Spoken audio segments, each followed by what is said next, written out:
Chegamos com mais uma edição do podcast com fofoca com Mabel Hyper e hoje eu tenho um entrevistado especial, gente. Sabe quem veio aqui conversar com a gente? Vocês não vão acreditar. Olha, ele é advogado, ele é produtor e ele está à frente, juntamente com um outro parceiro que a gente já vai falar quem é. Com mais uma edição Espera aí, gente, que eu estou com fofoca com Mabel o meu... Hoje eu tenho um entrevistado especial. Como que eu abaixo aqui, hein? Sabe quem veio aqui conversar Mabel dando as suas mancadas. Pronto, já foi. Seguinte, eu tô aqui para poder conversar com vocês e deixei alto. Eu tô com o Júnior Pereira. O Júnior, ele é produtor, advogado, e ele que vai dirigir, tá? É um dos diretores do filme dos Trapalhões. Né? O que seria? O filme, não seria um filme dos Trapalhões, com a participação dos Trapalhões, e sim um documentário que tem muita coisa que eles vão contar, muitas coisas que aconteciam nos bastidores, coisas boas, coisas ruins, e ele vai contar com mais detalhes para vocês. Tudo bem, Júnior? Tudo. Obrigado pela gentileza de ter me recebido aqui. Eu que agradeço. Ele veio do Paraná, né? Paraná. Diretamente aqui para Santos, na minha EMEA Digital, para poder participar desse podcast. Olha, eu que tenho só agradecer você, agradecer o Rafael, porque para mim é um privilégio eu poder estar te entrevistando e você falar um pouco desse trabalho que eu sei que vai repercutir e muito, né? Não só aqui na região, no Brasil todo, fora do Brasil.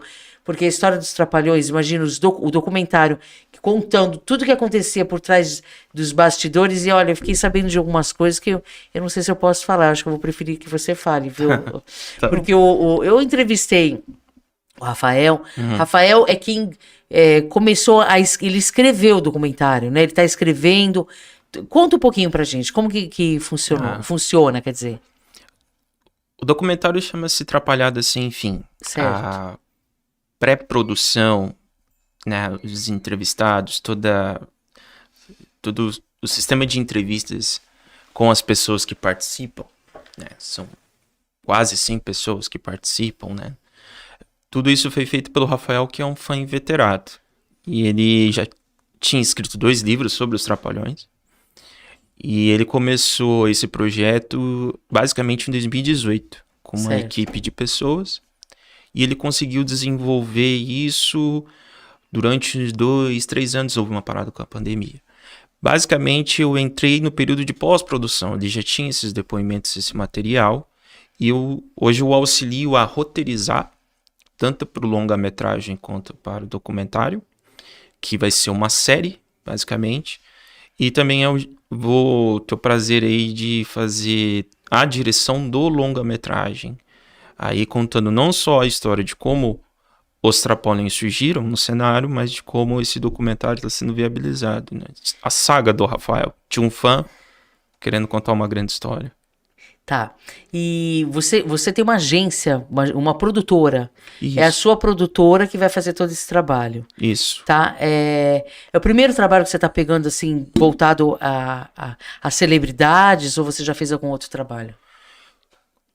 Com celebridades é o primeiro, então com pegada cinematográfica. Mas já tinha feito trabalhos, mas era mais para perfil de marketing. Sim. Então eram microfilmes. Basicamente, hoje eu tô com a possibilidade de contar tanto com o Rafael quanto aqui com a Joyce Oliveira, que é uma cineasta de Porto Alegre do Rio Grande do Sul, que está me auxiliando na montagem disso e também na estruturação. E vocês vão iniciar esse documentário falando desde quando começou o grupo deles, né? Os Trapalhões. Isso. Agora, o Didi. O Didi era o cabeça. Ele era o cabeça. Sim. Ele chegou da entrevista para vocês? Ele permitiu que esse documentário acontecesse? Ou não? Não, o Renato Aragão, ele é contra a produção desse documentário. Contra? Contra. Por quê? Porque tem muita coisa que ele não quer que conte, é isso? 2 motivos. Primeiro, a atual esposa, a Lília Aragão, entende que só ela pode fazer esse documentário porque somente ela, junto com o Renato, tem todo o cabedal de informações sobre os Trapalhões, o que é uma terrível presunção. E segundo, porque há controvérsias que envolvem a trajetória dos Trapalhões, principalmente com a pessoa do Renato Aragão. Sim. Mas tem alguma que você poderia citar? Por exemplo, em 83, quando eles tiveram uma separação, ele trata disso de uma forma muito superficial na biografia autorizada dele, escrita. Ou seja, não fala tudo que realmente tinha que ser dito, né? Basicamente foi assim. Aconteceu a separação em virtude da porcentagem de participação em lucros envolvendo o grupo. Então, essa informação ela é confirmada por várias pessoas entrevistadas no documentário. Certo. E não era uma questão assim, não era uma porcentagem, se eu dizer pra você, olha... Pequena. Vamos colocar aqui meio a meio. Uhum. Ainda que ele fosse o principal investidor, porque o cinema dos Trapalhões acontecia de uma forma independente. Era uma época que não se tinha lei Rouanet ou incentivo do governo à produção audiovisual. Então tudo era independente, ele tirava do bolso. Só que mesmo assim a porcentagem era coisa de mais de 90%. O restante era para os outros 3 integrantes. Isso por quanto tempo? Isso por muito, vou colocar 3, 4, 5 anos aproximadamente. Então, assim, eles se conheceram, eles se formaram basicamente na TV Tupi. Certo. Né? Com a inclusão do Zacarias, do Mauro.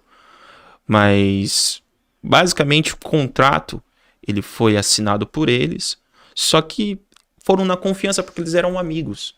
E quem na verdade, confiança, eles estavam confiando no Didi. No Renato, isso. No Renato, né? Vou chamar ele de Didi. Mas eles estavam confiando no Didi, porém, chegou na hora, ele pegou a maior porcentagem para ele. Isso. Aí eles foram descobrir através de uma matéria de capa da revista Veja à época. Em 83, a revista Veja fez uma matéria de capa, né, O Palhaço do Brasil, falando sobre o perfil patrimonial do Renato Aragão. E basicamente ele tinha muita coisa. Por exemplo, a Granja Camari, que é basicamente o terreno onde a CBF comprou para a seleção brasileira fazer o treinamento, era dele. Ele vendeu isso para a CBF. Né? A RA Produções, os estúdios, hoje é basicamente o capital tecnológico da Record. Apesar de ele ser empresarialmente muito inteligente, mas aí havia um abuso. Sim. E é isso que é revelado no documentário. Por isso que com essa matéria da Veja revelando o perfil dele, os empresários dos outros 3 integrantes leram a matéria e falaram, olha, pô, esse cara tá muito mais rico que vocês, né? Vocês estão bem, mas ele tá acima. Aí eles começaram e foram puxar o contrato e foram ver o quanto que eles estavam de fato ganhando. Isso. Até então eles confiaram... Até então tinha uma confiança eles muito achavam grande. Que estavam ganhando a mesma coisa que ele. Eles sendo tratados de forma igual, justa. Entendi. Quando eles descobriram que estavam sendo abusados no contrato, aí eles fizeram ruptura em 83. O Dedé, o Mussum e o Zacarias criam a Demusa, que é a produtora, e eles entram numa guerra no cinema. O Renato Aragão produz e faz o filme O Trapalhão na Arca de Noé, e os outros 3 fazem o filme Atrapalhando a SWAT. Né? Foi um fiasco para os 2, porque dividiu o público. Claro. O Renato Aragão querendo provar que não precisava dos 3 integrantes, que era autossuficiente. E os outros 3 integrantes também querendo provar para que não precisavam dele. E é difícil quando separa um grupo que já está tendo sucesso, quando você tira um dos integrantes, o negócio já não anda igual, né? Fica totalmente diferente. Porque assim, basicamente eles funcionavam, a harmonia, toda a sincronia eram os 4. Sim. Então, essa separação, ela foi muito dramática, porque se não é intervenção de um amigo em comum, que era o saudoso Beto Carreiro, em 84, que ele acaba fazendo um almoço, sem nenhum deles saber, ele junta os 4, eles ficam lá com cara de paisagem, por que a gente está fazendo aqui? Aí o Beto Carreiro, ali sendo bem negociador, quando eles falam, olha, é o seguinte, vocês estão perdendo dinheiro, vocês não estão conseguindo trabalhar separados, vamos voltar. Aí rediscute o contrato, rediscute participação de lucros, e o Dedé, ele acaba exibindo uma verve na direção de cinema, tanto que um sucesso que é A Filha do Trapalhão é ele que dirige. Certo. Porque daí ele pede que sai a exclusividade do Renato de produzir e de só ele escolher o diretor, ele falou, também quero participar na direção. Entendi. E quando eles retornaram, aí a divisão dos valores foram feitas da mesma forma? Igual para os 4 ou não? Igual para os 4. Isso quanto tempo depois? Assim, quanto tempo eles ficaram juntos? Porque depois o Zacarias morreu, depois o Mussum. Quanto tempo eles ficaram juntos recebendo valores iguais, você sabe? De 83 até 94, funcionou quase 10 anos. Ah, tá. Porque não, perdão. De 84 até 94. Então, se eu for colocar aí até a morte do Antônio Carlos, que foi em 94, o Mussum, então 10 anos. Mas o que acabou revelando isso, as condições de contrato e tudo mais, foi a matéria da Veja. Se não é a matéria de capa, talvez eles tivessem ficado no escuro até hoje. E ele fazia diferença, assim, na forma de tratamento com os demais integrantes do grupo, não? Fazia bastante diferença. Tratava mal? Não que ele tratava mal, é porque daí, assim, as piadas eram construídas para dar proeminência para o personagem Didi. Só para ele? Isso, a punchline, a final da piada, toda era dele. Ele não ia deixar nenhum dos outros 3 tomar esse protagonismo. Mas eu como telespectadora do programa, eu achava os outros até mais engraçados do que ele. Né? É que nem hoje ele continua fazendo aqueles passinhos que é estranho, né? Bem estranho. Nas redes sociais dele, com a companhia daquela senhora, mulher dele, que também vive podando ele de tudo, né? Ela poda verdade. Ele de muita coisa. Rafael mesmo me contou que ela não deixa ele se expor do jeito que ele quer. Tudo é do jeito que ela... É uma manda praticamente na carreira dele. E pra mim... É uma pena, porque assim, eu também não considero o Didi o mais engraçado. Nem de longe. Pra mim sempre foi o Mussum e o Zacarias. Porque o Zacarias era um humor mais... infantil, mas era humor, aquela risada, o humor físico dele, aquilo tinha um carisma que os outros não tinham. Sim. O Dedé, ele é engraçado, só que o Dedé... Ele era mais discreto, né? Mas ele é um excelente ator, porque daí você vê como ele favorecia, ele engrandecia, ele era o escada, digamos assim, para as piadas. O Mussum era fenomenal. Ótimo. Perfeito. Então, mas aí que tá. O que o documentário realça é que a inteligência do Renato Aragão era a liderança, era a administração, era o business. Porque isso é um case de sucesso no Brasil. Ele pegou um grupo de comédia, o título de um grupo de comédia, e transformou ele numa marca industrial poderosa. Até hoje, ela tem relevo. Ele trabalhou antes da palavra multimídia surgir, então ele trabalhou nas HQs, que eram as revistas quadrinhos, TV aberta, cinema, e também nas coisas, né? Então, caderno, material didático, tinha lá. Verdade. A imagem dos Trapalhões, dos quadrinhos. Alimentos também. E ele negociava. Como ele tem uma formação jurídica, foi advogado, se formou em Fortaleza, Ceará, ele tinha essa habilidade que os outros 3 já não tinham. Então, assim... essa inteligência empresarial, essa capacidade, esse fato dele ser visionário, isso é realçado no documentário. Um valor, agora, o trabalho dele no humor era praticamente assim, ele forçava uma cena, né? Ele tentava imitar o Chaplin, o Oscarito, que eram os gênios da comédia, naquele humor físico, gestual. Ele até no início de carreira, quando ele fazia o Vídeo Alegre na TV Ceará, junto com outro comediante que eu não me recordo o nome, ele tentava fazer basicamente ali gestos, uma imitação clara do Oscarito, do Chaplin. Deu algum sucesso no Ceará, só que ele penou para fazer sucesso no Rio de Janeiro. O sucesso, a consagração mesmo, é com os Trapalhões. Não dá para dizer, olha, o Renato Aragão sozinho, ele conseguia fazer comédia. Tanto é que foi um fiasco a Turma do Didi, porque em 2005 ou 2006...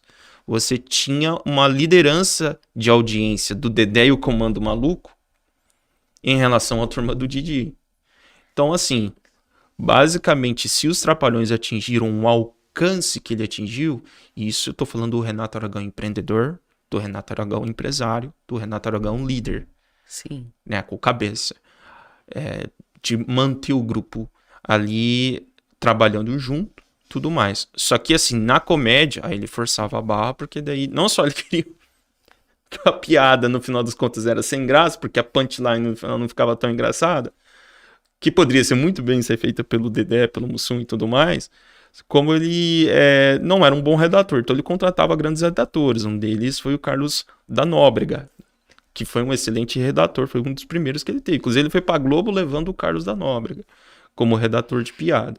Então assim, os Trapalhões, ele não pode ser, e é isso que eu digo, por isso que eu vejo que essa controvérsia que a Lília Aragão e o Renato Aragão expressamente não autorizam esse documentário, expressamente são contra, já sinalizaram para uma controvérsia judicial. A gente futuramente vai ter que batalhar isso no judiciário, mas...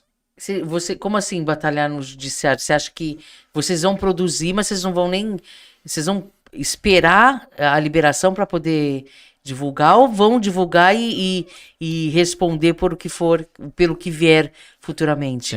Não, basicamente... Judicialmente eu não vejo tentativa de impedimento. Certo. Claro que, assim, por ser uma figura pública, talvez aí você tenha um ingrediente para um juiz ou juíza se sentir um pouco intimidado. Mas eu acredito que o judiciário, ele responde bem. Depois que o Supremo Tribunal Federal deixou claro que biografias não autorizadas, tanto em audiovisual e escritas, podem ser feitas sem autorização prévia, o que o Renato Aragão pode promover judicialmente, olha, eu posso provar que isso não é verdade, olha, o que vocês estão falando é mentira, mas não é a equipe do documentário que está relatando a informação. São pessoas, né? São pessoas que viveram e conviveram com ele. Não são pessoas... Aí que tá, porque o documentário ele trabalha basicamente como se fosse uma linha acadêmica, uma pesquisa, uma investigação jornalística. E cada um assina aquilo que fala? Assina. Autoriza? Eu autorizo, pode falar, eu tô falando e pronto. E aí a pessoa vai responder pela situação, exatamente. Pela informação. De todos os depoentes, eu tô falando de pessoas como Tony Ramos, o Pelé. Esses foram as pessoas... Quem que deu depoimento para vocês? Olha, eu não pode falar? 5 nomes. Tá. Porque são vários. Para Lucinha Lins, Tony Ramos, Pelé, quem mais? O Supla, Angélica, além deles, o Ferrugem, personagem, um comediante famoso na década de 70. Nós também o Roberto Lee, o ex-empresário dele, Elcio Spanieri, até a camareira, que trabalhou com o Renato Aragão, o administrador da conta bancária da Demusa, do Dedé, do Mussum, do Zacarias. E então, assim, são várias pessoas, vários nomes importantes, claro, da dramaturgia brasileira, do show business brasileiro, que boa parte enaltece, fala do legado, fala da importância dos Trapalhões, mas também tem os depoimentos. Por exemplo, quem abre realmente a caixa de Pandora é o dublê, que era o Baiaco. Eu não me lembro aqui o nome completo dele, mas era chamado de Baiaco, que era o dublê do Renato Aragão. Sim. E que explica basicamente a diferença de tratamento com os outros integrantes, né? O camarim dele era um grande buffet, e o camarim dos outros 3 era com outros colaboradores. Gente, que absurdo isso. Eu não ia permitir isso de forma alguma. Então havia assim, não só o protagonismo no show, mas também nos bastidores, né? A camareira revela, olha, não gosta de ser chamado de Didi. Então ele exigia que era o Dr. Renato Aragão. Ai, Didi, ele não gosta. A Fabula que fala que ele não gosta que seja chamado de Didi. Mas isso é um pouco de critério seletivo. Uma coisa é você falar de Didi pra ele vai receber numa boa. Outra coisa é um colaborador que ele considera inferior a ele. Fala, não, é Dr. Renato. Coitado. E é conhecido literalmente em todas as emissoras como Didi. Emissoras não, no caso era da Globo, mas na mídia, como Didi, não quer ser chamado como Didi. Ridículo isso. Mas é uma pena. Deixa eu só quero mandar um beijo pro pessoal que tá aqui me assistindo. Juliana, Fabiola tá aqui com a gente, o Brau. Eu não tô conseguindo ver aqui. As pessoas... isso são as pessoas que estão mandando mensagem pra gente. E eu queria...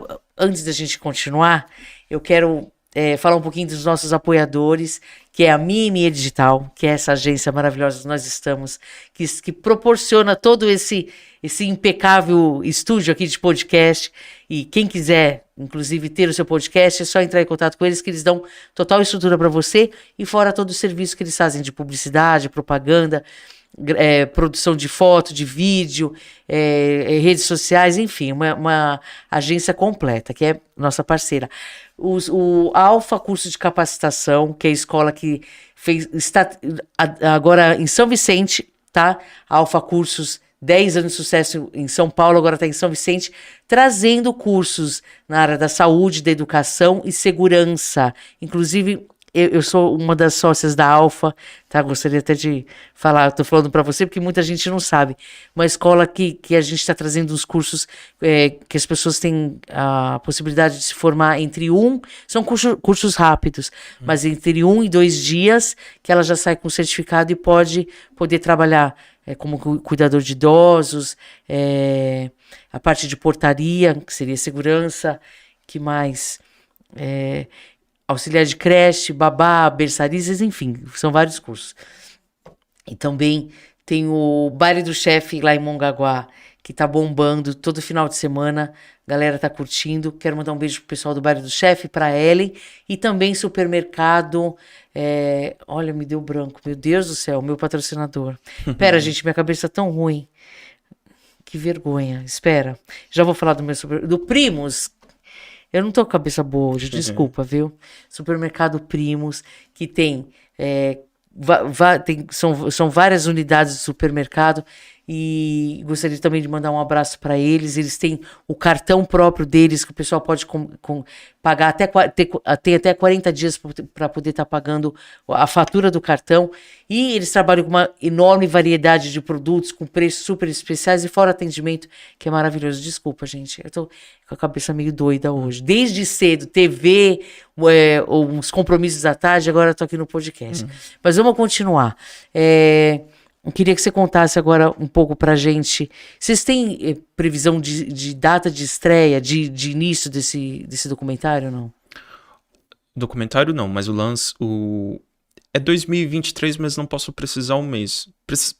Queremos, é claro, isso daí nós vamos oferecer para as poderosas do streaming e emissoras interessadas, para lançar uma série de 6 episódios. 6? Isso. Porque você tem muita controvérsia, é muito material, e nós vamos roteirizar em 6, e o meu desafio como realizador disso é fazer do documentário uma dinâmica muito parecida com os documentários que nós assistimos feito no estrangeiro. Algo bem ativo, imagens, se você mostra uma fotografia, efeitos de movimentação, para que a pessoa realmente possa sentar e se sentir orgulhosa de passar aquele tempo, e se saia maior do que entrou, saia mais inteligente sobre os Trapalhões, sobre uma pequena parte da história do Brasil. Então, gostaríamos de lançar esse documentário o mais rápido possível, ali em fevereiro ou março, mas uma previsão aí para Páscoa de 2023. Agora o longa-metragem ele sai no começo, já de dezembro para janeiro. Agora já? Isso. E quem que vai participar? Quem serão os integrantes desse longa? O longa-metragem vai ser... Nós vamos contar a história do Rafael e toda a saga. Então vai participar, sim, as pessoas os entrevistados dos Trapalhões, vai participar ao lado disso, porque vai ser a seguinte dinâmica. Ao lado você tem o fã, o Rafael, passando por sérias adversidades, até inclusive o advogado do Renato Aragão entrando em contato com ele, exigindo material, pedindo para que ele pare com o trabalho. Isso durante a pré-produção, quando ele estava entrevistando as pessoas. Entendi. O Dedé Santana, sabidamente, ele não quis participar, apesar de uma carta que ele deu para o Rafael apoiando o documentário e o trabalho de pesquisa. Ele não participou em virtude de influência do Renato Aragão. A Xuxa não participou por influência do Renato Aragão e outras pessoas. Porque ele daí começou a monitorar o Rafael e a equipe dele. Entendi. Enquanto o Rafael fazia as entrevistas. Sim. Aí ele ligava para a pessoa dizendo, olha, não dá, cuidado com esse cara. Então a pessoa se sentia coagida a não fazer. Então, assim, era para ter mais de 100 pessoas participando. É uma pena que antes. Bom, como eles não estão trabalhando mais, não estão juntos, né? Bom, como eles não estão trabalhando mais, não estão juntos, né?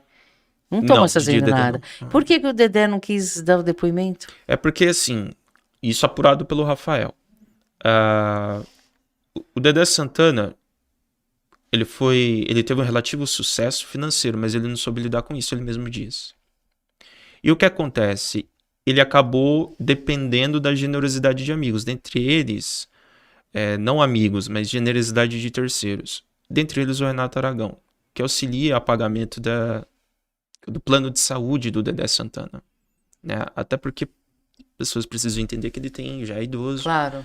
Mas ele continua trabalhando. Dedé Santana, ainda as entrevistas são muito boas. Ele dá muitos detalhes e tem uma história que eu gostaria mesmo de retratar em cinema, a história do Dedé Santana, porque é uma história maravilhosa. De superação, inclusive. Só que ele, em virtude disso, para não perder o plano de saúde... Ele acabou ficando quieto. Ele acabou não participando do documentário. Ele ia lançar uma biografia, aí autorizada, só que ele ia revelar aí mais questões de bastidores. Quem escreveu essa biografia era o Rafael e o Vitor Lustosa, que era um roteirista dos Trapalhões. Ele pediu para não fazer. Olha, se vocês fizerem esse livro tal e publicarem, as coisas vão complicar para mim e tal. Hoje, por exemplo, o Didi, ele vive ainda de rendas dos produtos que antigamente eram fabricados. Hoje não tem mais nada, não tem mais caderno, não tem... Não. Tá tudo parado. Não, ele tinha outros investimentos, né? Então, assim... Bom, acho que ele foi esperto, né? E os demais acabaram não investindo em nada, porque o fato do Dedé estar sem condições de pagar um convênio para ele deve estar sem condições financeiras. E trabalhando até hoje com o Comando Maluco, espetáculos. Não, eu falo, e muitos, não é o caso só deles, tem muitos famosos hoje em dia que estão passando necessidade, tendo que pedir dinheiro, até mesmo nas redes sociais, porque ganharam muito dinheiro e não souberam investir e pensar no futuro, né? É uma pena. É uma pena. Então, para finalizar o tema do longa-metragem, eu gostaria que o público que fosse ao cinema, ele sim, tivesse um momento de nostalgia, porque eu vou mexer na memória afetiva de, no mínimo, 3 gerações de brasileiros e brasileiras. Que eles olhassem a revolução que houve dos Trapalhões no cinema brasileiro, porque daí você tinha uma... Fabiola tá aqui ainda também, então um beijo para todo mundo que tá nos assistindo. Deixa eu te perguntar uma coisa. O Brau?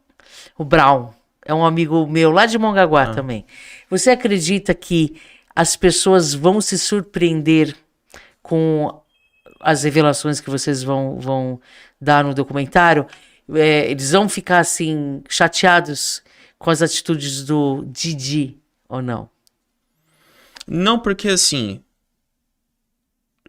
hoje as pessoas que assistiram, que tem parte na história dos Trapalhões, quanto público, são adultas. Quero crer que elas têm uma visão igualmente adulta da vida. Então elas não vão olhar no preto e branco, você era obrigado a ser perfeito, destruiu minha infância. Não, são alguém muito infantilizado para pensar isso. Sim. Afinal de contas, você está falando a respeito de um momento e de um artista popular.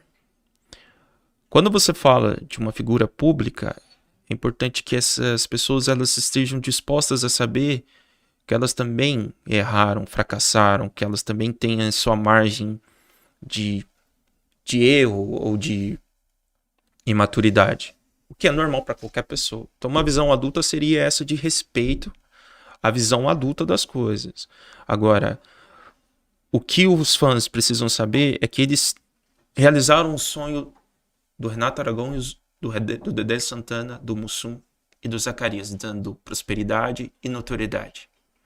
Nada mais do que justo ser retribuído ao público o direito de saber a verdade. No caso, mesmo que ela seja inconveniente, mesmo que ela cause choque. Sim. Porque daí você respeita tanto a visão adulta, quanto também você respeita o público, apresentando para ele algo rigorosamente investigado. Sem a mão de um dos biografados para dizer, não, isso aqui o público não precisa saber. Sabe? Não quero que saiba. Por quê? Porque eu não quero que saiba. Não, vai dizer aí que eu ganhava muito dinheiro em cima do trabalho dos outros 3. Vai dizer aí também que eu não gosto de ser chamado de Didi. Vai dizer...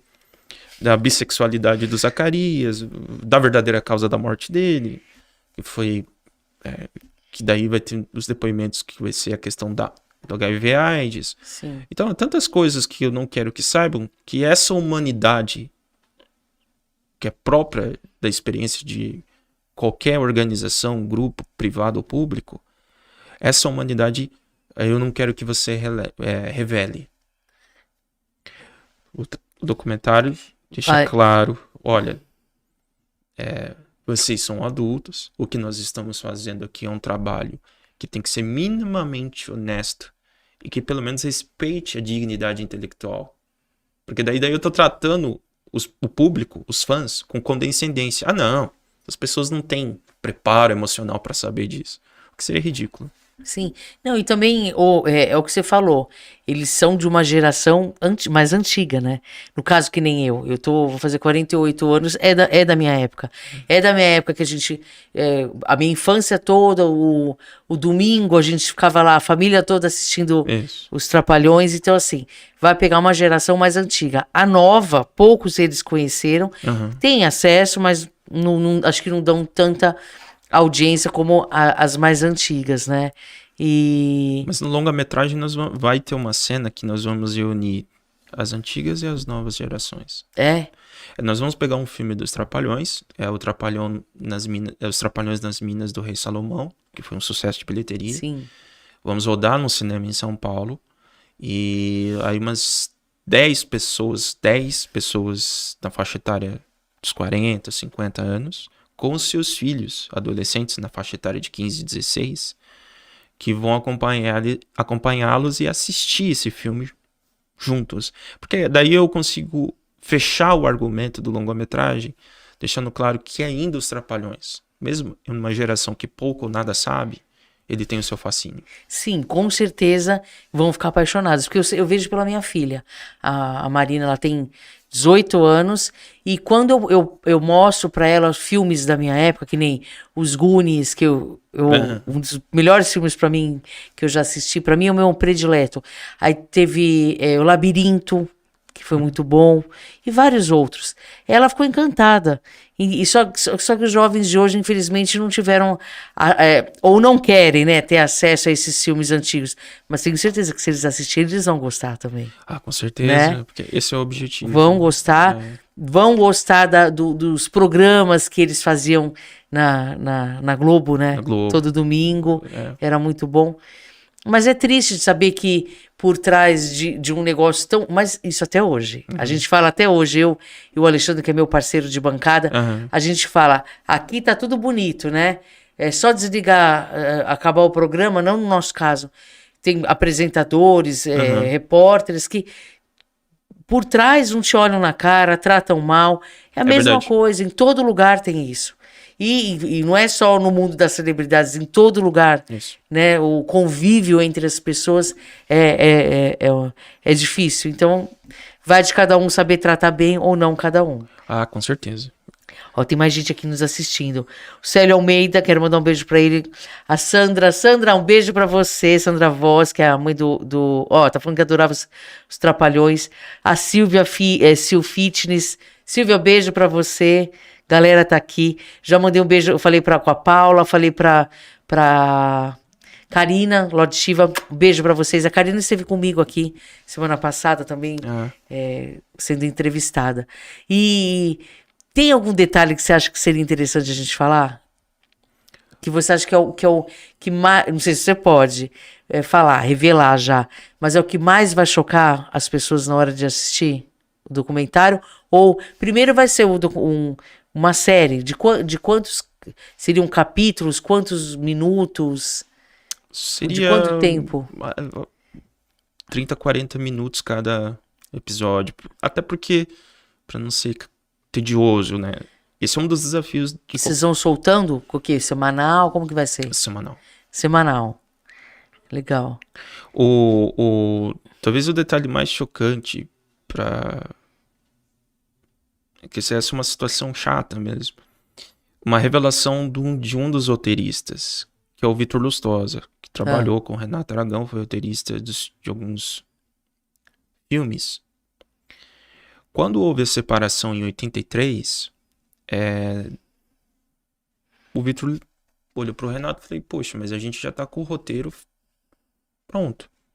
Como é que vai fazer? Porque daí como é que vamos substituir o Dedé, o Mussum, o Zacarias, por quem? Quais são os atores ou atrizes que vão substituir eles? Quais comediantes você tá pensando? Porque agora a gente vai ter que reescrever em virtude da separação. Aí o Renato, pelo menos ele diz com um pouco de raiva, falou, você vai fazer o seguinte, como era o filme O Trapalhão na Arca de Noé, óbvio que tinha daí a questão dos animais, Sim. que era a tripulação da arca, conforme aí a narrativa bíblica. Aí o Renato falou assim, faz assim, no local do Mussum você coloca o macaco, no local do Dedé Santana você coloca o burro, e no lugar do Zacarias você coloca um viado. Essa é uma revelação do roteirista. Entendi. Ou seja, não é alguém que ouviu falar, é alguém que ouviu diretamente isso, por parte do Renato. Que daí ele ficou com raiva dessa separação. Que isso, gente. Que absurdo. Realmente é pesado. Antigamente, até que as pessoas falavam literalmente essas coisas e não davam em nada. Agora, hoje, atualmente, se você fala um tipo de comentário, gera um processo. Você sabe disso, né? Sim. De chamar alguém de macaco, no caso, o Dedé, o burro, e o Mussum, o Zacarias, de viado pelo fato dele ser... ele era bissexual, isso. Entendo. E ele sempre foi muito discreto, né? Sim. Quem que foi que revelou isso?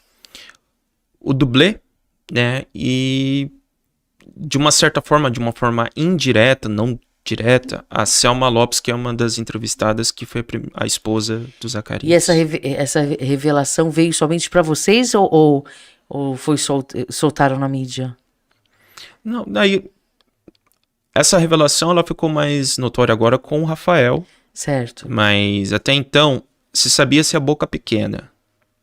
O dublê mesmo, o Baiaco, falou, não, assim, havia namorados que trabalhavam com ele, né, um dos diretores revela nos documentários que recebeu uma cantada, então tipo assim, nada de controverso, extremamente natural, mas com a consciência de hoje, porque isso seria, né, basicamente uma coisa que deveria ser encarada tão comum quanto as batatas.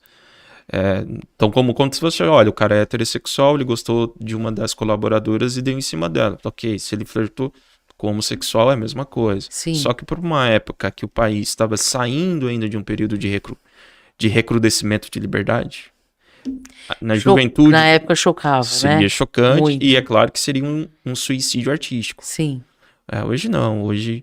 Hoje é normal.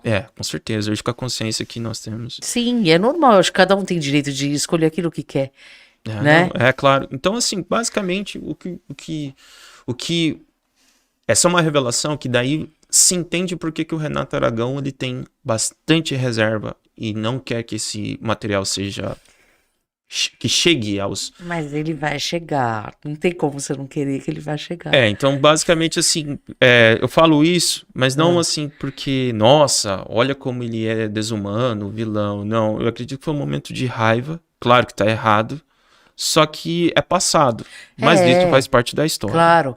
Não, hoje eu estava até comentando essa sua colocação muito importante. O caso do Dado Dolabella e da Vanessa Camargo, que eles voltaram.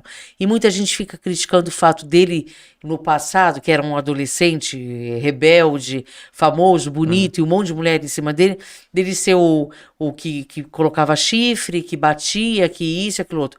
Só que hoje ele está com 42 anos e está com outro pensamento. Ele mudou. Então as pessoas têm que dar a oportunidade para as pessoas de poderem dar continuidade na sua vida sem ser sempre apontado como aquele monstro lá atrás. No caso do Didi, aconteceu, e não é só por isso que as pessoas vão ficar também apontando o dedo para ele pro resto da vida, né? E nesse ponto, eu faço até um apelo, seja para ele, caso venha assistir, ou alguma pessoa ligada a ele que assista o seu podcast, afinal, já é bem notório o podcast, de deixar claro que não há vergonha nenhuma em reconhecer eventuais erros, fracassos. Sim. que o meu apelo para ele é que ele participe. Seria genial da parte dele participar. Claro. Seria genial ele esclarecer esses pontos. Sim. Ao invés de querer trazer isso para uma controvérsia judicial. E omitir a informação. Seria extremamente desgastante, porque ele tem quase 90 anos de idade.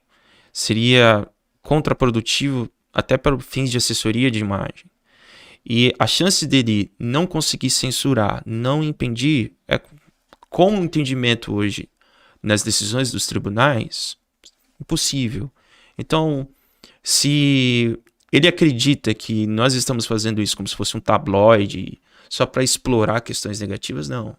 A humanização de cada figura pública, ela contribui não só para que você se identifique, para que você também entenda o período daquela história, entenda que o seu ídolo também tem pés de barro, mas da mesma sorte que você vai entender, poxa, mas na hora da raiva o cara acabou falando algo grotesco, isso do passado dele, eu acredito que ele poderia falar, poxa, eu errei e não deveria ter dito isso, mas confesso que foi num momento de raiva, jamais iria tratar os meus amigos e integrantes, claro, do jeito que... Essa informação que você diz que ele chama os 3 dessa forma, é uma informação que já foi colocada para toda a mídia ou não? Não, isso vai ser exclusividade do documentário, porque daí vai ter o depoimento específico do Vitor Lustosa. Entendi. Vamos agora, olha gente, olha que chegou. Toda semana tá aqui com a gente a pizza maravilhosa do Empório da Pizza de São Vicente. Olha aqui, vou mostrar. Esse aqui de pepperoni, pra vocês ficarem com vontade. Quem tiver com vontade de pedir, peça ao telefone aqui, ó. 1333560002 ou pelo celular, tá? No WhatsApp. 13992123636. Agora tem essa daqui. Pra vocês ficarem com vontade também. Olha, uma delícia. Essa daqui é carne seca. Você gosta de carne seca? Tá. Gosta? Então, uma delícia essa pizza. Então, o pessoal que quiser... Tá assistindo o podcast, então, seguindo a gente aí, entra na página do Empório da Pizza, já segue eles, tá? Empório da Pizza SV, que é de São Vicente, e pode pedir também pelo telefone, 1333560002. Se você quiser se servir, pega um prato, por favor, fique à vontade. Tá, obrigado. Tá? Eu mesmo estou super curiosa, não vejo a hora de que esse material esteja liberado para a gente poder ter acesso, né? Poder assistir. Você não quer comer um pedaço agora? Vamos comer, vai. A gente vai comendo enquanto vocês vão... A gente vai batendo um papo aqui. Qual que você quer? Você prefere de pepperoni ou a... Não, pode ser carne seca. Carne seca.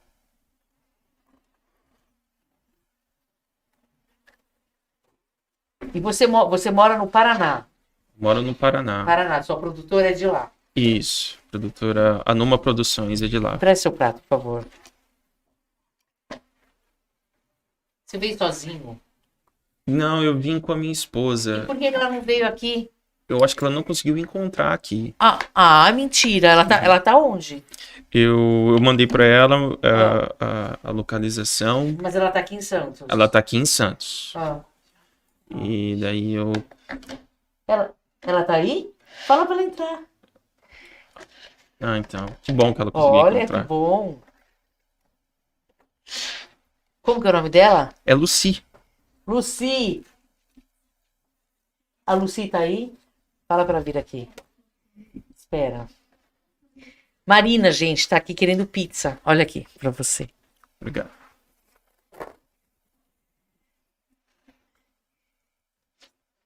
E o Rafael? Rafael, como que tá? Por que ele não veio?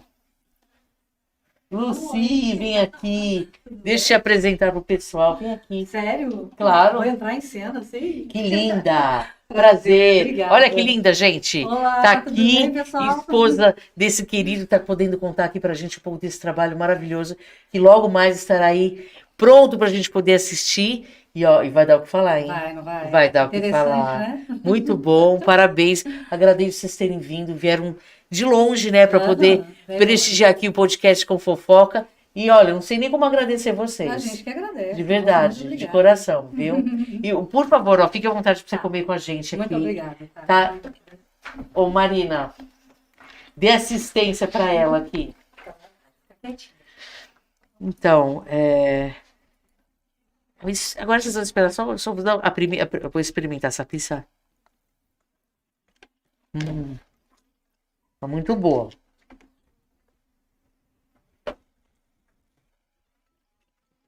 Oh, perdão. Não faz mal. Pera aí, pessoal. Você quer atender? Pode atender. Não, desculpa. Não tem. Não faz mal.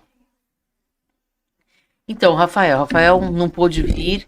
Rafael não pôde vir. Ele tá acompanhando a recuperação do pai dele, que fez uma cirurgia. Ah, é? Uhum. E quando vocês começarem a fazer a produção mesmo, a gravação, ele vai estar direto com vocês. Isso vai ser feito aonde? Que lugar? A gravação vai ser feita em São Paulo ali. Bem no centro, bem ali. Nós vamos captar alguns ângulos de São Paulo. E, na verdade, a gente vai retratar um pouco da infância, essa é a parte ficcional, que é a infância do Rafael, indo com o pai assistir no domingo, na hora do almoço, os Trapalhões. E daí começa o documentário e a saga dele, né? É importante a história de você ver alguém produzindo algo totalmente independente audiovisual no Brasil. Extremamente desafiador isso. E eu vejo dos desafios que nós enfrentamos. Mas isso dá um orgulho muito grande, porque da mesma sorte que... É a mesma metodologia que o Renato Aragão usava no cinema dos Trapalhões. Era totalmente independente. Nada mais justo do que fazer o mesmo método que ele fazia do trabalho de cinema dele também. Documentário que vai retratar isso. Entendi. Que nem você tem alguns dos cinemas desses antigos que as portas estavam abertas para poder exibir os filmes dos Trapalhões, que vocês vão conseguir entrar para poder pegar alguma imagem ou não? Antigos? Sim. A gente foi abençoado com a generosidade dos herdeiros do diretor J.B. Tanco, que foi um dos diretores dos grandes sucessos dos Trapalhões. Ele liberou os herdeiros liberaram para nós a título gratuito acesso a rolos de 35mm, a um acervo fotográfico excelente. Então, isso vai enriquecer porque vai trazer material inédito por fã sobre os bastidores de cinema. Sim. E isso, para quem também gosta de produção de cinema audiovisual, também vai ser uma oportunidade de conhecer isso. Eu vejo que muitos atores, atrizes que estão nas emissoras, diretores de cinema, eles têm uma admiração pelo trabalho de cinema dos Trapalhões. Eu acho que seria uma bonita homenagem, toda a disponibilização desse trabalho ao cinema brasileiro, a uma parte da história do cinema brasileiro. Não, e com certeza, pelo menos do meu ponto de vista, tá? Eu acredito que esse material, ele vai enriquecer muito o cinema brasileiro. Digo, para todos esses jovens que estão vindo, vai mexer também com a cabeça de produtores, diretores que já estão trabalhando na área, mas esses jovens que estão vindo, de poder ver todo esse material antigo. Eu falo porque, assim, eu sou jornalista. Eu sempre editei jornal, desde os meus 15 anos. E na minha época tinha Pestap. Pestap, o jornal era todo colado. A foto colada, o texto colado, o título, ou então a gente fazia com letrinha. E isso, os jovens de hoje não têm nem ideia que isso possa um dia existiu. Tem muitos que não sabem, entendeu? Não fazia ideia. Então tem muito material de vocês aí que vai fazer as pessoas voltarem no passado, pessoas que já conhecem, e os jovens ficarem impressionados com como era antigamente, né? Como tudo antigamente era mais difícil do que hoje é só apertar um play, tudo bem. Tem que ter, não é só um play, né? Mas é bem mais fácil do que era antigamente, né? O capital tecnológico, sim, com certeza. Eu acredito também que vai para um público de marketing, porque nós vamos falar de um case de sucesso, como eu já disse. Você vê um empresário, ele pega Porque eu não, nenhum outro grupo de comédia, talvez aí seja agora o Porta dos Fundos, que é uma marca importante, mas nenhum outro conseguiu fazer no Brasil o que os Trapalhões conseguiram. É fazer com que antes da palavra multimídia existisse, ela fosse realizada. Então, você pegar um grupo de comédia, tornar ele uma marca industrial, isso é excelente. Da mesma sorte que os Trapalhões hoje eles estão inscritos no livro do Guinness de Records como o grupo de comédia mais longevo. Por mais de 20 anos ficaram juntos. Então veja, é um orgulho nacional. Sim. É um estudo de caso para fins de marketing, como você cria um branding, como você cria uma marca industrial poderosa. E é um estudo também de como saber, é um caso de sucesso de administração empresarial de um negócio. Porque ele sabia que uma hora os Trapalhões ia acabar, ia esvanecer o público, a audiência, mas ele precisava daí ter um trabalho que perenizasse a memória dos Trapalhões. Daí o uso da marca em várias frentes. Entendi. Tanto que um dos primeiros livros dos Trapalhões, do Rafael Spaca, é as HQs ou HQs dos Trapalhões, que é a parte de gibi. E é interessante porque o Maurício Souza, ele é entrevistado no documentário, o inventor da Turma da Mônica, e deixa claro, pô, de repente eu tenho um concorrente, alguém que, né, o gibi dos Trapalhões, poxa, fez um grande sucesso. Sim. Só que daí as piadas eram um pouco mais apimentadas, justamente porque daí você já tinha um público um pouco mais adulto, né? Pra TV aberta ainda tinha aquele humor podia, né? pastelão, mais infantil. Então, a assim, censura que antigamente existia. Ah, sim. Então, assim, basicamente, você tem várias formas que o documentário retrata. Daí eu não conseguia... Por isso que, apesar das controvérsias e das questões espinhosas, aí eu não consigo entender daí o porquê, nossa, esse documentário vai acabar com a imagem dos Trapalhões. Não faz nem sentido. Muito pelo contrário. A maioria dos depoimentos e das pessoas que hoje trabalham no mercado audiovisual brasileiro trabalharam, deixam bem claro, olha, se não fosse os Trapalhões, a minha carreira não tinha existido. Então é importante deixar isso claro, que não é um documentário tórrido. A gente vai explorar só aquela questão podre mesmo e ficar como se fosse um tabloide. Não, por ser um ponto de vista equilibrado, ele vai para um platô lá em cima. Às vezes, nossa, só elogia, depois aí vem a controvérsia lá embaixo. Mas no final termina equilibrado. É que assim, o que acontece? Antigamente, tudo que era exibido tinha aquela censura, aquele padrão, tudo. Verdade. O tempo foi mudando, muita coisa foi mudando. Hoje, as emissoras, claro, a Record não, a Record é um pouco mais sensata, que eu digo assim. Não é tudo que eles expõem, que tudo que está acontecendo hoje em dia, que está tudo liberado, a Record acaba não exibindo. Agora, as outras emissoras, algumas outras, a Globo tá liberada. Eles exibem tudo. Só que o que acontece? Tem muita gente que ainda a pessoa não é totalmente liberal. Então, elas acabam, elas mesmas brecando determinadas situações, que é o caso da Porta dos Fundos. Certo. Tem coisas que eles falam que não agrada a todos. Né? Eu mesmo, tem coisas que eu nem curto deles, não acho legal. Não acho.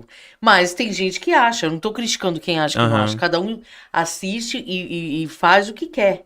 Só que eu acho que esse fato de hoje tá tudo muito liberado, tudo à vontade, faz o que quer, fez com que muita coisa acabasse parando. No caso dos Trapalhões, tudo bem, eles já têm 2, não estão mais com a gente. Os outros 2 têm um pouco mais de idade. Mas talvez eles não continuariam pelos jovens, as pessoas que hoje assistem, iam achar aquilo lá porcaria. Não ia ter talvez um conteúdo que hoje eles estão curtindo, dessa coisa toda, uma coisa explícita, liberal, entendeu? Eu não sei se de repente o Dedé e o Didi fariam piadas falando sobre sexo, sobre hétero, sobre homossexual, sobre... Isso. Eles não iam fazer. Entendeu? Não sei se você tá entendendo o que eu queria dizer. Eu entendo porque, assim, eu acho que o Brasil, ele tá chegando que outros países amadurecidos estão chegando. Então, assim, você teve um período muito grande de censura, é verdade. Mas vai chegar agora um período de extravasamento disso. Que talvez seja essa questão do excesso de liberdade, claro. Sim. Mas, assim, como eu disse, eu não sou fã dos Trapalhões. Como eu nasci já num período em que no fim deles, então, qual foi a escola de humor que eu vi? Já era uma questão mais americanizada. Por exemplo, eu vi... Não vi os Trapalhões, mas vi o Jackass, South Park. Por exemplo, um episódio do South Park aqui no Brasil seria impensável, né? Que é Jesus lutando Kung Fu com o diabo. Ainda mais para uma sociedade que tem um profundo sentimento religioso como o Brasil. Da mesma sorte que se você pegar alguma coisa do Jackass e exibir em TV aberta, como foi exibido na MTV americana... Não pode. Nunca. Então, assim, ainda nós não chegamos nesse nível. Mas é importante para você equilibrar. Os Trapalhões, hoje, talvez ele tenha ainda um pouco daquela leveza e do humor físico, aquela genialidade dos gestos, da linguagem corporal fazer parte da tua piada. Isso se perdeu. Você vai num comediante stand-up, é o conteúdo das piadas. Ele tem que ser bastante inteligente para as pessoas embarcarem na dele. Né? O que exige do comediante um repertório cultural muito grande. Uma capacidade dele conseguir entender nuances. Isso é muito difícil você encontrar no comediante stand-up hoje.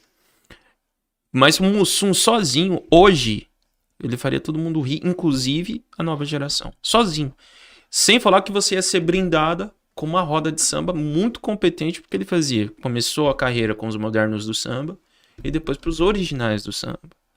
É verdade. Então, assim, o contributo de um dos integrantes para a cena cultural brasileira já é maravilhosa. Veja, daí por isso que a gente tem que tirar um pouco da primazia do Renato Aragão, porque passa batido isso. E eu tô falando aqui de um grande artista brasileiro. Hoje o Mussum, a marca dele é poderosa. Ele por si só é dissociado dos Trapalhões e é uma marca industrial. Poderosa, inclusive. Sucesso de cerveja. A cerveja dele, que é uma delícia. Exatamente. Qual que é o nome? Cacildes. A Cacildes. Adoro, você toma? Cacildes, sim. Inclusive tem uma linha mais artesanal da empresa, da Cacildes, que é muito boa também. Mas a Cacildes, quem na verdade lançou foi o Foi um dos filhos. O filho, né? Eu acho que ele Genial. fez bem. Foi muito bom. Porque o Mussum sempre foi muito querido. Sim. Aí aquela questão do mé, que é basicamente uma pinga com mel, né? Aí tu falava mé. Então, isso ficou associado ao Mussum. Só que assim, uma revelação aí. A questão houve um problema do Antônio Carlos Bernardes Gomes, que é o Mussum, com alcoolismo. Isso é revelado no livro Biografia em Primeira Pessoa que o Rafael Spaca organizou, que vai ser lançado agora no final do ano. Quem diz isso é o Boni, diretor da Globo. Né? Isso numa entrevista que ele concedeu pro Rafael. Ele não quis participar do documentário, mas da produção do livro. Que houve tentativas de tentar ajudá-lo na questão do vício com álcool. Entretanto, isso não ofusca, não tira o brilho dele, e é pelo brilho artístico dele que ele, por si só, se tornou uma marca interessante, né? Que é um sucesso para os herdeiros dele. Claro. Eu acho que nem eu mesma, como telespectadora dele e como consumidora da cerveja, eu acho que o fato dele ter tido problema com bebida é uma pena só por ele. Mas não me como eu falo, eu não consigo enxergar o Mussum, um bêbado, nada. Pra mim, ele era aquele personagem maravilhoso e ainda deixou esse legado aí, um legado e dá cerveja pra gente tomar, entendeu? Perfeito. Não enxergo ele como, ele bebia.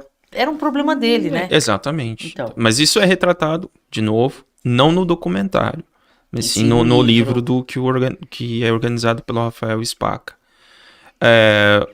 A questão do Zacarias, veja, ele não é explorado a sexualidade com um tom pejorativo ou com um tom de olha, sabe, com uma espécie de para que as pessoas fiquem chocadas. Seria ridículo da nossa parte fazer isso hoje.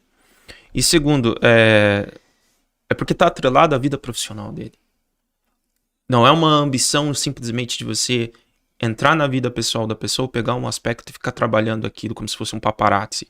De você pegar uma foto que você tá nua ou tudo mais. Pelo contrário, se ele tinha relacionamentos com os outros, se não fosse uma época tão difícil, se não fosse início da década de 80, ainda um país bastante que não tem a consciência que tem hoje, ele poderia muito bem viver isso, sem ficar no isolamento. Sim. Então, isso é explorado também de uma forma que não é distorcida. Mesmo o conflito que eles têm em 83, também, de uma forma totalmente jornalística.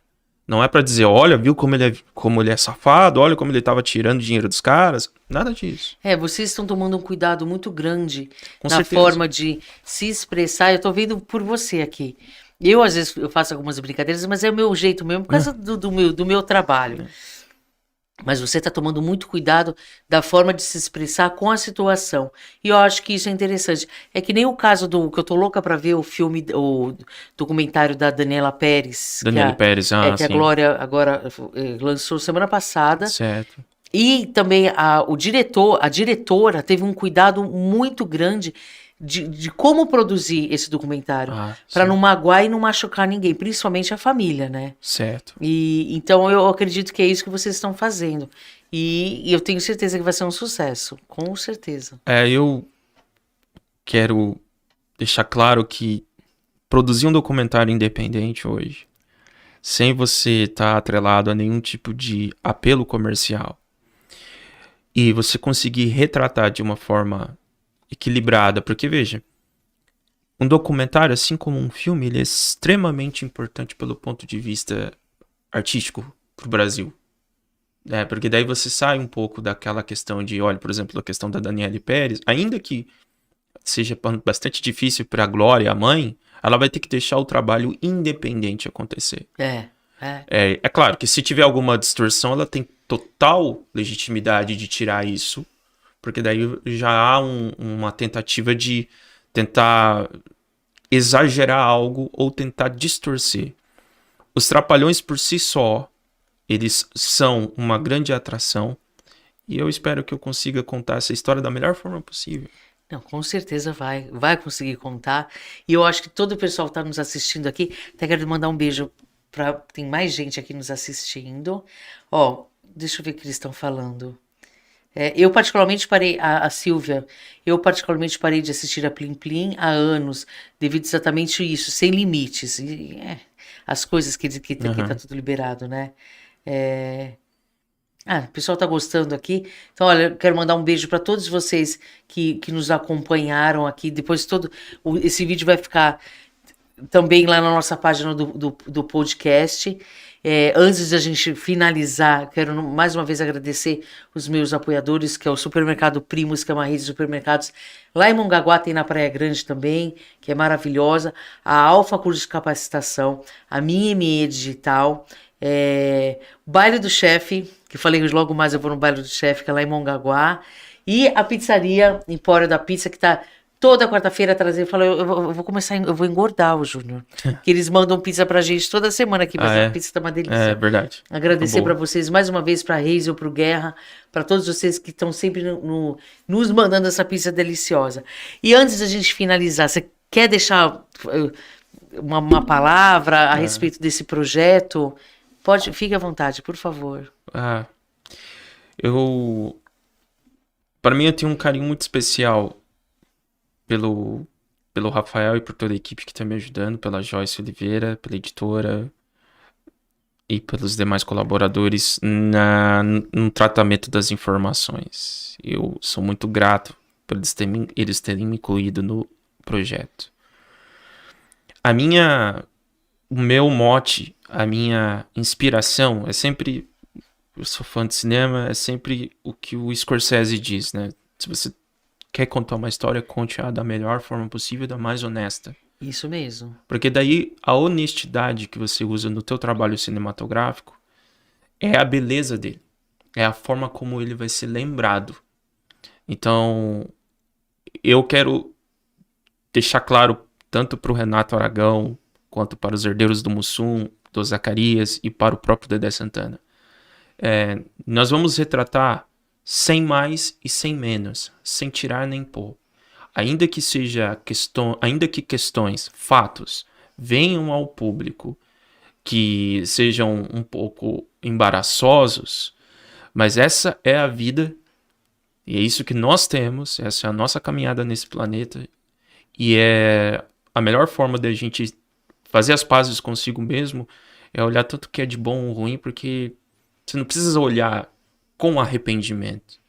Espero que o Renato Aragão goste do longa-metragem, que ele veja o filme e veja o quão afetuoso nós vamos ser com o trabalho, e que o documentário seja extremamente instrutivo, mas a minha principal ambição e preocupação é apresentar algo como se fosse um filme de ação, algo que tem seus momentos de comédia, tem os seus momentos de instrução, mas também tem os seus momentos dramáticos. Se eu conseguir entregar nessa dinâmica, eu vou ficar bastante orgulhoso e espero que o público também fique bastante satisfeito com o produto final. Legal. Tem esses famosos que você disse pra gente que vão participar, vídeo? Como se Foi em vídeo? Não, o todo depoimento filmado, deles? Sim, foi todo filmado. Foi uma equipe e esses entrarão também. Sim, poxa, vai ser muito legal você rever a Lucinha Lins, rever o Tony Ramos, rever o Pelé mesmo. Mas isso é mérito do trabalho do Rafael que garimpou tudo isso. Rever, poxa vida, o Roberto Lee, o Ferrugem, quando a gente não vê mais. Você rever, poxa, várias pessoas. A Angélica, né, bastante simpática no depoimento. Então, há tantos nomes importantes que, poxa, a gente poderia ficar aqui o podcast inteiro falando só de pessoas bem interessantes que deram seu depoimento. Então, todos eles estarão lá e eu acredito que a nostalgia vai ser um predominante, assim. A pessoa lembrar daquele domingo que parecia um jogo da seleção brasileira, né? Todo mundo assistia, todo mundo queria assistir. Sim, com certeza. Eu mesmo era apaixonada. Era muito legal. Bom. Mas olha, eu quero mais uma vez agradecer você por ter vindo. Acabou meu horário, meu tempo. Agradecer vocês que estão nos assistindo também. E pode contar comigo o que vocês precisarem para poder divulgar, o que precisar, estou aí à disposição. Na Hora da Venenosa também na Record, tá? Vai ser um prazer eu poder levar, inclusive, se você me autorizar, trechos daqui do podcast para a gente poder falar lá. Depois você me fala o que pode, o que não pode. Não. Né? E para a gente poder repercutir esse trabalho aí, que vai ser sucesso. E vamos assistir. E numa próxima vocês vão voltar aqui, vocês dois, e vão contar o sucesso que vai ser esse material. E tenho certeza que desses virão outros. Viu? Com certeza, não. Mas assim, você fica à vontade, você pode escolher os trechos que você desejar. Sem censura. Sim, tem coisas que você me disse aqui que eu vou colocar na TV, sim, com certeza. Tá bom? E eu agradeço a gentileza de ter me recebido aqui. Obrigado. Desculpa alguma coisa. Não, que isso. Tá? E, gente, um beijo. Obrigada mais uma vez por vocês estarem aqui comigo. Semana que vem estarei, sabe com quem? Rafael Ilha. Tá? Rafael Ilha vai contar um pouco da história dele, das dificuldades que ele teve quando ele estava usando droga. Agora ele, graças a Deus, está super recuperado, super bem e apoiando as pessoas que estão nessa situação. Que bom. Então, ele